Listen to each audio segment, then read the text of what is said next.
जय गुरु जी संगत जी। जय गुरु जी। शुक्राना गुरु जी। अनंतम अनंतम शुक्राना गुरु जी। गुरु जी के चरणों में कोटि कोटि प्रणाम और आप सभी प्यारी संगत को जय गुरु जी। संगत जी, स्वागत है आप सभी प्यारी संगत का मेरे इस चैनल में। संगत जी, मेरे इस चैनल पे आप सभी को गुरु जी के प्यारे प्यारे सत्संग सुनाए जाएंगे और सत्संग सुनने के लिए कर दीजिए इस चैनल को सब्सक्राइब और नोटिफिकेशन बेल को ऑन, ताकि प्यारे प्यारे सत्संग आप तक पहुंच पाए। तो चलिए सत्संग शुरू करते हैं संगत जी। सत्संग शुरू करने से पहले हम गुरु जी का मंत्र जप करेंगे, आप भी कीजिए संगत जी। ओम नमः शिवाय, शिव जी सदा सहाय। ओम नमः शिवाय, गुरु जी सदा सहाय। ओम नमः शिवाय, शिव जी सदा सहाय। ओम नमः शिवाय, गुरु जी सदा सहाय। संगत जी, अगर आपको भी अपना सत्संग हमसे शेयर करना हो तो स्क्रीन पर दिए गए नंबर और मेल आईडी पे आप अपना सत्संग हमें लिख करके या रिकॉर्ड करके भेज सकते हैं। और जय गुरु जी। चलिए सत्संग शुरू करते हैं संगत जी। जय गुरु जी संगत जी। ओम नमः शिवाय, शिव जी सदा सहाय। ओम नमः शिवाय, गुरु जी सदा सहाय। संगत जी, हमें गुरु जी से जुड़े हुए आज 4-5 साल हो चुके हैं। मैं गुरु जी से कैसे जुड़ी उसकी जर्नी आपसे शेयर करना चाहती हूँ संगत जी। और मुझसे कोई गलती हो जाए सत्संग शेयर करते समय, उसके लिए मुझे माफ़ करिएगा संगत जी। जय गुरु जी संगत जी। संगत जी, हम यहाँ अम्बाला में रहते हैं। अम्बाला में हर मंडे को अम्बाला बंद रहता है, तो हम हर मंडे कहीं ना कहीं आउटिंग के लिए जाते हैं। हमारा एक बड़ा बेटा जो मुंबई में रहता है और एक बेटी जो नोएडा में रहती है और एक बेटा मेरे साथ रहता है संगत जी। और हम ऐसे ही हर मंडे को आउटिंग पे जाते हैं। तो एक दिन अंकल जी के कुछ जानने वाले हैं, उन्होंने कहा कि अब इस मंडे हम दिल्ली बड़े मंदिर चलेंगे। तो अंकल जी ने पूछा होगा कि बड़े मंदिर ये कौन है, ये कहाँ, मतलब उनके बारे में पूछा, गुरु जी के बारे में। तो उन्होंने सब बताया कि ऐसे ऐसे होता है वहाँ पे काढ़ा प्रसाद, जल प्रसाद सब मिलता है और हम गुरु जी के दर्शन करते हैं। गुरु जी क्या थे, कैसे थे, उन्होंने सब बताया। तो मेरे अंकल जी ने हाँ कर दिया कि ठीक है हम चलते हैं नेक्स्ट मंडे को। फिर नेक्स्ट मंडे आता है संगत जी, हम वहाँ जाने के लिए तैयार होते हैं। तो उन अंकल जी का फ़ोन आता है, कहते हैं कि हमें कहीं काम से कहीं और जाना पड़ रहा है, आप लोग ऐसा करो कि आप लोग चले जाओ। तो फिर मेरे अंकल जी ने कहा कि हम कैसे जाएं, सोचा फ़ोन तो कट गया। उसके बाद हम फिर अंकल जी ने कहा कि ठीक है चलते हैं, देखते हैं, अगर हमने बोल दिया है तो हम चलेंगे, ज़रूर चलेंगे। फिर हम लोग निकले घर से, मैं, मेरे हस्बैंड और मेरा छोटा बेटा, हम लोग निकले यहाँ घर से। जैसे तैसे वहाँ पहुँचा, पूछते हुए वहाँ पहुँचे बड़े मंदिर। वहाँ बड़े मंदिर की लाइन में लगे, अंदर गए, दर्शन किया। और हम दर्शन करके वहाँ बैठे, थोड़ी देर बैठने को दिया जाता है ना मंदिर में। हम बैठे तो मेरे सर में इतनी तेज़ दर्द होने लगी, मेरा सर ऐसे भारी हो रहा था जैसे फट जाएगा सर। लेकिन मेरे हस्बैंड जी तो एकदम अच्छे से ध्यान लगा के बैठे हुए थे, मेरे बेटा भी एकदम ध्यान लगा के बैठा हुआ था। फिर हमें चाय प्रसाद मिलता है। मैंने सोचा कि हो सकता है सुबह से उठी हुई हूँ, इस चाय पीने के बाद मेरा सर सही हो जाए। मैंने उस चाय के गिलास से अपने सर को सेका और चाय पिया, फिर भी वो सर दर्द कम नहीं हो रहा था संगत जी। हम वहाँ से लंगर प्रसाद करते हुए बाहर की तरफ निकले और बाहर की तरफ निकलते वक्त फिर अंकल जी इसे वहाँ के सेवादार जो हैं उन्होंने कहा कि आप जाओ दर्शन कर लो। तो मैंने कहा फिर से दर्शन करने के लिए, मैं तो कर चुकी हूँ दर्शन। तो मैंने उनसे कहा कि मैं तो दर्शन कर चुकी हूँ। तो उन्होंने कहा अच्छा अच्छा आप कर चुकी हो तो आप बाहर निकलो। तो फिर हम बाहर निकल गए संगत जी। हम अपनी गाड़ी के पास पहुँचते हैं तो अपने हस्बैंड जी से बोलती हूँ कि मेरे सर में बहुत दर्द हो रहा है। तो मेरे हस्बैंड जी कहते हैं कि तुम्हारे सर में दर्द हो रहा है, तुम सुबह से उठी हो इसलिए हो सकता है तुम्हारे सर में दर्द हो, तुम आप पीछे लेट जाओ और बेटे को आगे बैठ जाने दो। मैंने कहा ठीक है। हम गाड़ी में बैठ गए। गाड़ी में बैठने के बाद संगत जी, मेरे हस्बैंड जी गुरु जी के इतनी तारीफ़ करते हैं, उस मंदिर के बारे में इतनी तारीफ़ करते हैं। उनको वो कहते हैं कि यहाँ पे कोई तो बात ज़रूर है, वहाँ एक ऐसी शक्ति है जो अपनी तरफ खींचती है मुझे। मेरे हस्बैंड जो किसी मंदिर, किसी गुरुद्वारे कहीं नहीं जाते, वो नास्तिक आदमी, वो यहाँ आके कहता है कि गुरु जी कोई बात तो है। वो वहाँ पे इतना सुकून महसूस कर रहे थे कि वो खुद ही नहीं बयां कर सकते थे। फिर गाड़ी में बैठते कहते हैं कि हम फिर नेक्स्ट मंडे अपने तीनों बच्चों के साथ यहाँ दर्शन करने आएंगे। तो मैंने कहा ठीक है। मैंने कहा आप क्या आएंगे? अच्छा ठीक है चलो देख ही जाएगी आएंगे कि नहीं आएंगे। और एक बेटा जो मुंबई में रहता है कैसे आएगा, उसकी पॉसिबल ही नहीं है आना।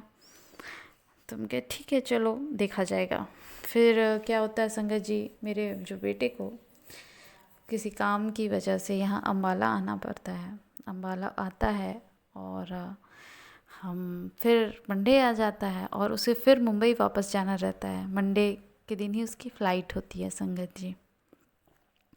तो हम सोचते हैं कि चलो इसको सब लोग दर्शन भी कर लेंगे बड़े मंदिर के, तीनों बच्चों के साथ, जो जैसे हस्बैंड जी ने कहा था, और इसको हम एयरपोर्ट पे ड्रॉप भी कर देंगे। फिर उसके बाद हम नए मंडे को निकलते हैं अपनी बेटी को नोएडा से लेते हुए। फिर हम बड़े मंदिर जाते हैं और हम बहुत सवेरे ही वहाँ बड़े मंदिर पहुँच जाते हैं संगत जी। अभी मंदिर तो 8 बजे खुलना था, हम कब 7 ही बजे पहुँच गए वहाँ पे। फिर वहाँ कुछ देर वेट किया। फिर मुझे वहाँ पे वॉशरूम जाना था, बहुत देर से मुझे वॉशरूम आई थी और मुझे जाना था। तो मैं हस्बैंड जी से कहती हूँ कि मुझे वॉशरूम जाना है, मैं आ रही हूँ। तो मेरे हस्बैंड ने कहा चलो मैं भी चलता हूँ साथ में। वो बाहर खड़े हो गए और मैं लेडीज़ टॉयलेट में अंदर गई। अंदर जाती हूँ तो वहाँ पे कोई भी नहीं रहता, एकदम खाली रहता है, कोई भी नहीं रहता है। तो पता नहीं क्या संगत जी, मैं एकदम लास्ट वाले चली जाती हूँ जिसमें वॉश बेसिन बना है, स्लैब है, हाथ धुलने के लिए बना हुआ है अंदर, मैं उसमें चली जाती हूँ। तो वहाँ जैसे ही उसको खोलती हूँ, देखती हूँ वहाँ पे एक लेडी सर झुकाए हुए बैठी हुई है। तो मैंने कहा आप यहाँ? तो उन्होंने कहा हाँ मैं। तो मैंने कहा आप यहाँ काम करते हो? उन्होंने कहा हाँ। तो बस मैंने इतना पूछ के मैंने उनसे पूछा कि मैं अपना बैग यहाँ रख सकती हूँ? मैं वहाँ बैग रख के, उन्होंने कहा हाँ, और मैं वॉशरूम करके फिर वापस लौटती हूँ।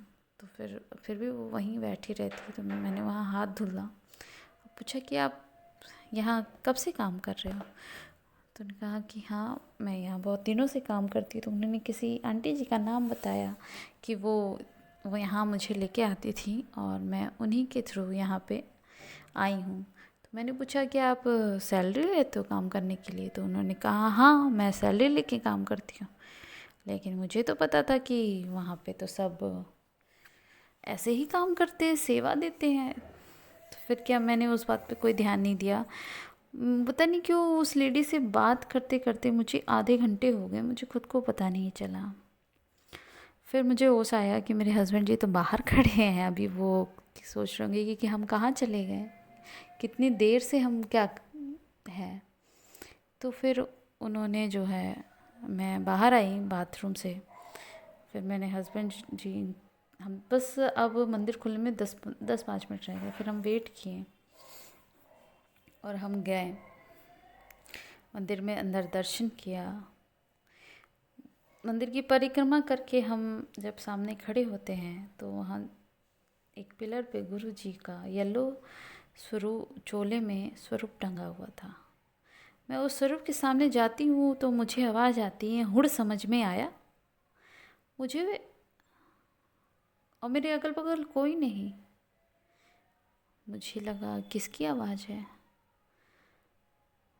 फिर मैंने उस बात को इग्नोर करती हूँ। फिर हम लोग दर्शन करके बाहर आते हैं। तो फिर मैं अपने हस्बैंड जी से उस बाथरूम वाली बात बताती हूँ और मंदिर वाली बात बताती हूँ, और मैं अपने दिल की भी बात बताती हूँ कि मेरा मन थोड़ा सा व मुझे मतलब यहाँ नहीं आना था, मुझे बार बार यहाँ इन पे कोई विश्वास नहीं है मेरा। तो फिर मुझे एक लग रहा था कि कहीं गुरुजी ने तो मुझे दर्शन नहीं दिया, क्योंकि उन संगत जी ने बताया था कि गुरुजी किसी भी रूप में दर्शन दे सकते हैं। तो फिर मैं यही सोचते सोचते हम दर्शन वर्शन करके हम घर आ गए। उसके बाद मेरा मन हुआ कि मैं गुरुजी के सत्संग अटेंड करूं और देखूं सुनूं कि कैसे सत्संग होता है और क्या होता है। तो जो मेरे अंकल जी के जानने वाले दोस्त थे, उनकी आंटी जी ने मुझे एक ग्रुप में ऐड किया। उस ग्रुप में सारी अपडेट्स आती रहती हैं कि कहाँ किसके वहाँ सत्संग हैं। तो हमारे घर के पास ही ये सत्संग था, तो हम वहाँ जाने के लिए तैयार होते हैं। मैंने हस्बैंड से बता दिया कि मुझे सत्संग में जाना है। और जब मैं सत्संग जाने के लिए निकल रही थी, तो उसी दिन हमारा बहुत दिनों से जो फ्रिज ख़राब था, उस दिन फ्रिज बनाने वाला आ जाता है। इतने दिनों से मैं कॉल कर रही थी तो नहीं आ रहा था, लेकिन उस दिन आ गया। मैंने सोचा लो अब मैं जा नहीं पाऊँगी। फिर मैंने अपने हस्बैंड को फ़ोन किया और कहा कि यहाँ तो फ्रिज बनाने वाला आया है, आप देख लोगे, मुझे सत्संग में जाना है। तो हस्बैंड जी ने कहा ठीक है मैं आता हूँ और तुम सत्संग में जाओ। फिर वहाँ हम सत्संग में गए और अंकल जी फ्रिज बनवा लिए। सत्संग में जाके मुझे इतना रिलीफ मिला कि मैं क्या बताऊँ। मेरे हर एक सवाल का जवाब मिल रहा था। इस तरीके से हमारा कनेक्शन जो है हमारे परिवार का, मेरा गुरुजी के तरफ हुआ। अब हम हमेशा बड़े मंदिर जाते हैं और गुरुजी की इतनी ब्लेसिंग है हमारे ऊपर, इतने सत्संग हैं कि मैं अभी फ़िलहाल यही शेयर करती हूँ और बाकी का सत्संग मैं बाद में शेयर करूँगी। इतनी ब्लेसिंग है मेरे परिवार पर कि हम बता नहीं सकते संगत जी। जय गुरुजी, शुक्राना गुरुजी, अनंतम अनंतम शुक्राना गुरुजी, हमें जोड़ने के लिए अपने आप से। गुरुजी को कब और कैसे किसको जोड़ना है वो खुद चूज़ करते हैं। हम कौन होते हैं चूज़ करने वाले हैं। मैं तो हर पल हाथ छुड़ा रही थी, लेकिन गुरुजी चाहते थे कि मैं उनसे कनेक्ट हूँ, इसीलिए वो कभी मेरा हाथ नहीं छोड़े। उन्होंने मुझे अपने आप से जोड़ा, हर पल जोड़ा, हर वक्त जोड़ा। उस चीज़ के लिए शुक्राना, शुक्राना, अनंतम अनंतम शुक्राना गुरुजी। जय गुरुजी। संगत जी यहीं पे मैं अपने शब्दों को विराम देती हूँ। जय गुरुजी। संगत जी अगर आंटी जी का ये सत्संग आपको अच्छा लगा हो तो लाइक करिएगा, शेयर करिएगा और कमेंट में जय गुरुजी ज़रूर लिखिएगा। जय गुरुजी संगत जी।